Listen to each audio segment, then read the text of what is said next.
Sebelum mulai ya, saya perkenalkan dulu, nama saya Dedi Novera, saya BP 88311649.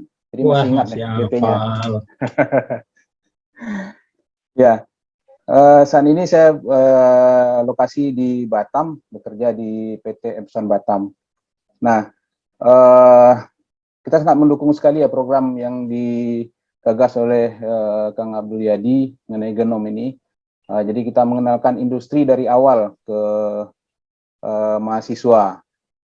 Nah, biasanya kita kan biasa udah mau wisuda baru ada pengenalan industri dari teman-teman alumni. Nah, ini sekarang ketika masih duduk di bangku perkuliahan sudah mulai dikenalkan. Nah, mungkin kedepannya Pak Dekan untuk program kunjungan industri mungkin pada semester 2 mungkin sudah bisa kita programkan mungkin. Jadi adik-adik mahasiswa bisa lebih awal mengenal apa itu dunia industri. Pada kesempatan ini saya akan sedikit berbagi ya bagaimana industri itu sendiri. Saya akan sharing informasinya.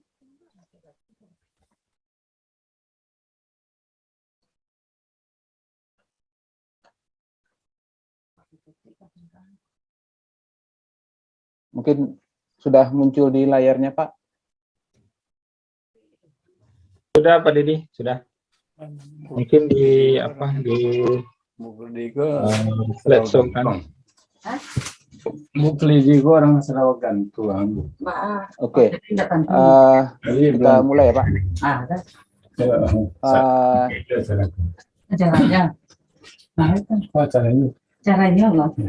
Lagi fitri. Mohon maaf, mungkin yang lain bisa di mute dulu ya. Acara apa namanya? Ini hari Minggu. Oke, kita mulai. Ini kita sangat mendukung sekali program dari Kang Abdul Yadi. Jadi pada kesempatan ini saya akan sharing informasi dan motivasi mengenai inovasi teknologi. Sebelumnya di perusahaan itu ada beberapa biaya yang dikeluarkan oleh perusahaan. Nah, biaya operasional perusahaan itu melingkupi upah karyawan, kemudian sewa tempat, biaya listrik, untuk biaya air dan material.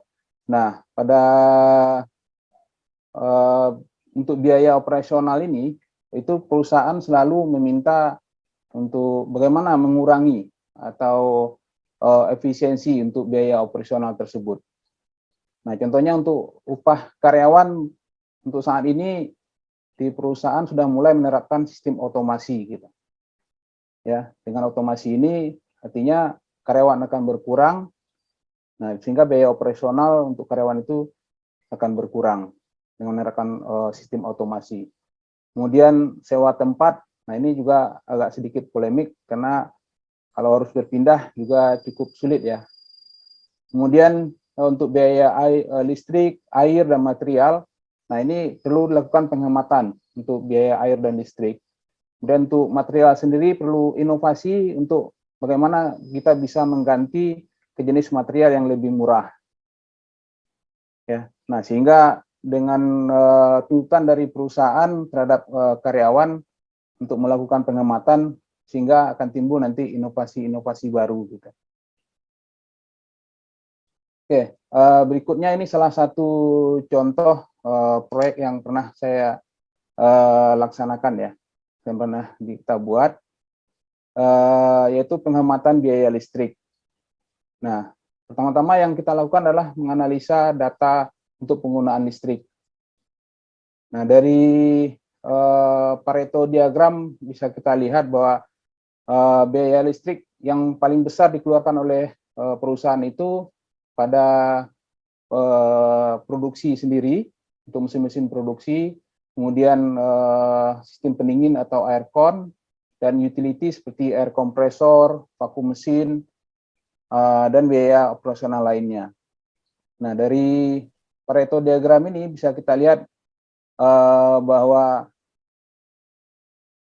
tiga terbesar ya, itu biasanya itu yang menjadi target utama untuk kita melakukan efisiensi. Nah, kemudian setelah kita melakukan observasi dari semua faktor yang menyebabkan pemborosan pada penggunaan aircon. Nah, pada proyek ini kita mengambil untuk aircon ya, pada chart yang kedua. Ya. Nah, dalam observasi ini ada beberapa faktor yang mempengaruhi kenapa terjadi pemborosan pada aircon. Pertama, dari cara penggunaan, kemudian faktor lingkungan, kemudian yang ketiga dari jenis alat yang digunakan, jenis aircon yang digunakan. Kemudian alat yang tinggi beban listriknya. Nah, dari aircon itu alat yang mana yang paling tinggi beban listriknya. Nah, jadi ini kita lakukan observasi. Nah, setelah itu kita menentukan metode penghematan. Apa metode penghematan yang bisa kita gunakan gitu. Nah, untuk aircon sendiri, sebenarnya ada 3 metode penghematan yang bisa kita gunakan. Pertama dengan kontrol menggunakan timer, kemudian menggunakan sensor, baik itu sensor temperatur ya. Kemudian kita bisa menggunakan inverter. Inverter kita gunakan bisa untuk ini, untuk mengontrol motor pada aircon itu sendiri. Nah, dalam penganalisa data biasanya kita menggunakan 7 QC tool ya. Ada 7 QC tools yang biasa kita gunakan. Ya.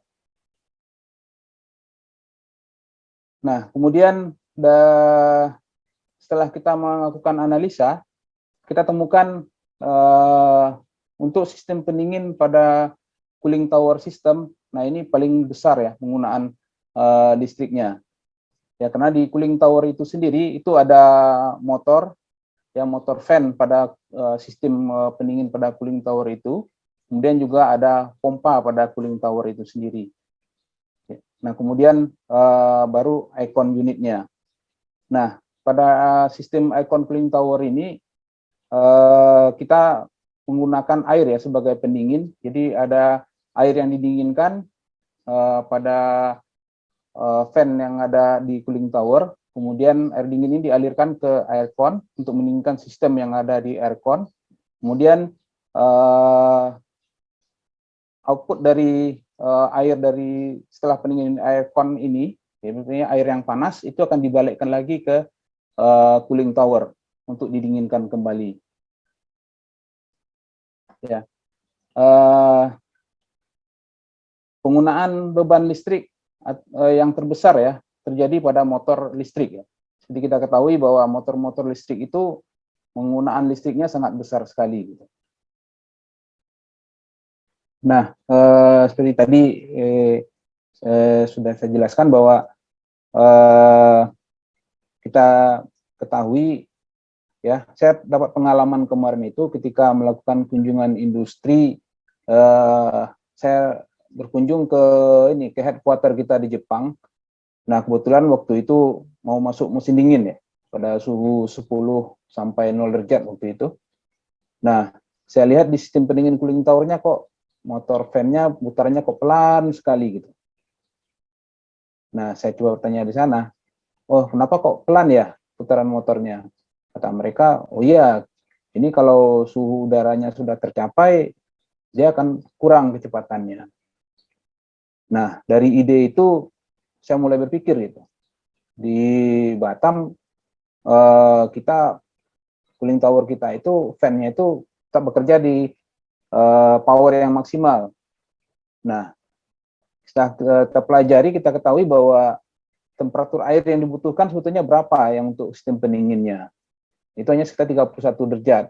Nah, kemudian suhu air yang balik itu kita ukur itu 36 derajat. Berarti kita harus menurunkan sekitar 6 derajat ya suhu air itu. Nah, kita pelajari lagi kondisi cuaca di Batam. Nah, pada malam hari temperatur luar atau ambien temperatur itu di bawah 30 derajat. Nah, begitu juga siang hari ketika musim hujan bahwa suhu udara itu bisa di bawah 30 derajat. Nah, sementara motor fan kita bekerja tetap di maksimal gitu, pada power yang maksimal. Nah, sebetulnya kan ini kan bisa kita kurangi kecepatan fan itu untuk proses pendinginan. Nah, tapi bagaimana caranya gitu? Ya. Nah, ini timbullah satu ide inovasi di sana gitu. Bagaimana kita mengontrol fan ini bisa kecepatan motor ini bisa berkurang atau bertambah sesuai dengan suhu udara gitu. Jadi faktor triggernya adalah suhu udara gitu. Ya. Nah, kita lihat, kita mulai mengambil data ya, kita pelajari, kita mulai mengambil data bahwa dengan kapasiti fan itu 5,5 kW dengan frekuensi 50 Hz ya. Nah, itu dia sampai penggunaannya itu sampai 12,3 kW per motornya. Ya, per dua motor ya, untuk dua motor. Nah, kemudian ini pada frekuensi 50 Hz, artinya pada kecepatan penuh dia. Nah, kemudian kita coba gimana kita mensimulasikan begitu. Ketika kita setting ya, kalau frekuensi pada 40 Hz, nah itu powernya berapa gitu. Nah, kita buat simulasikan. Kalau 40 Hz itu sekitar 80% gitu. Untuk power motornya, 30 Hz 60%, 20 Hz 40%, 10 Hz sekitar 20%. Nah, dengan membuat simulasi seperti itu, bagaimana kita melakukan pengontrolan, yaitu dengan menggunakan inverter gitu. Ya, dengan menggunakan inverter kita simulasikan bagaimana pengurangan frekuensi dan berapa persen power yang dibutuhkan oleh motor. Nah, dari itu kita bisa melihat ya, jadi pengurangan ya. Pada frekuensi 40 Hz itu kita bisa melakukan saving energi sekitar 1.700 kilowatt. Ya. Nah, kemudian pada frekuensi 30 Hz kita bisa saving sampai 3.500 kilowatt. Nah, pada percobaan ini ya, kita tidak berani men-setting sampai 0 ya. Pada frekuensi 0, kita tetap berprinsip bahwa motor itu ketika starting awalnya itu akan membutuhkan power yang cukup besar gitu. Nah, jadi kita hanya mengontrol motor itu minimal bekerja pada frekuensi 30 Hz gitu. Nah, dengan begitu kita bisa melakukan penghematan sekitar 20%. Gitu. Ya. Kemudian ada beberapa catatan yang kita temukan bahwa tidak semua motor yang ada saat itu bisa menggunakan inverter. Gitu. Kita perhatikan juga karakteristik dari motor itu, apakah motor itu bisa menggunakan inverter atau tidak. Ya, kemudian kita pertahankan minimal frekuensinya adalah di 30 Hz gitu. Jadi walaupun telah tercapai temperatur minimumnya, tapi motor tetap bekerja pada frekuensi 30 Hz di minimal. Nah, kita lihat ya faktor yang mempengaruhi kerja dari motor. Gitu. Ya, pada ini kita bisa lihat bahwa temperatur di luar itu pada siang hari dan pada malam hari. Nah, siang hari itu temperatur sampai di sekitar 30 sampai 35 derajat kalau siang hari. Nah, malam hari itu turun sekitar sampai 23 derajat atau 24 derajat pada malam hari. Nah, inilah yang kita jadikan acuan gitu.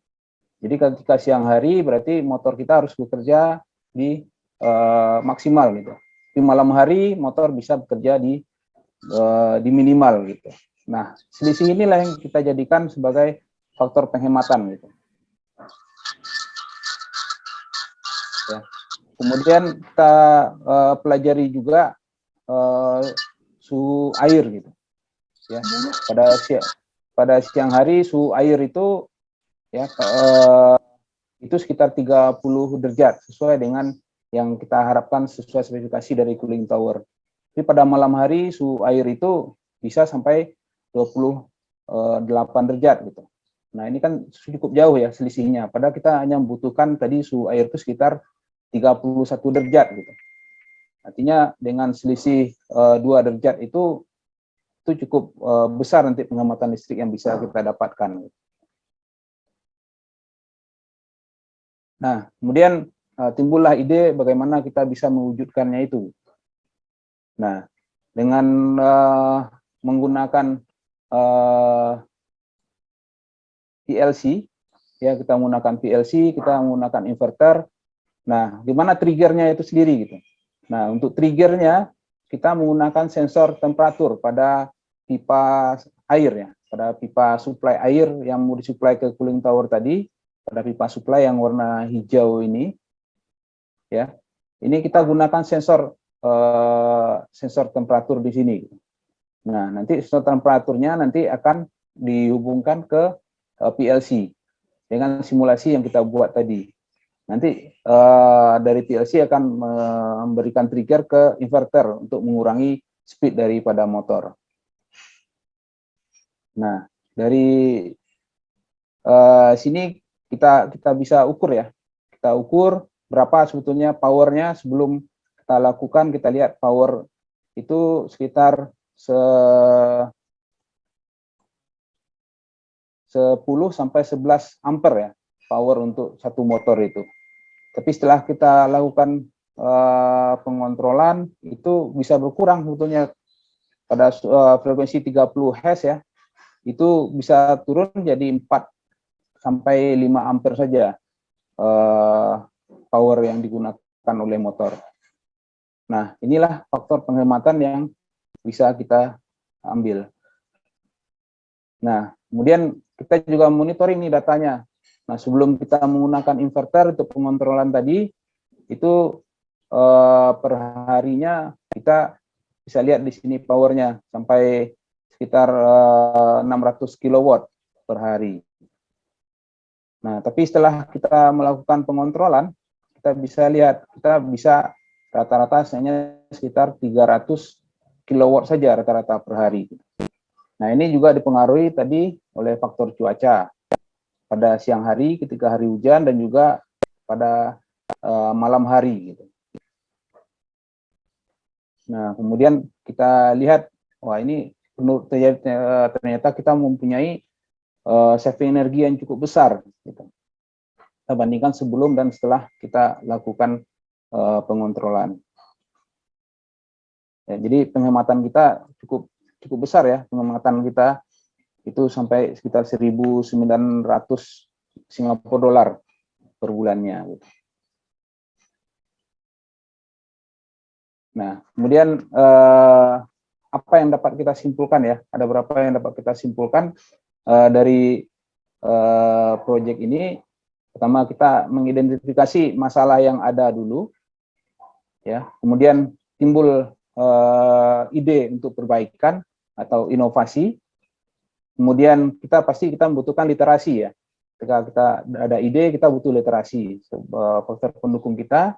Kemudian kita melakukan analisa data, kemudian kita mengimplementasikan, dan terakhir kita harus monitor hasilnya. Gitu. Ya. Oke, mungkin itu dulu sharing dari saya. Mungkin nanti ada pertanyaan atau diskusinya. Terima kasih.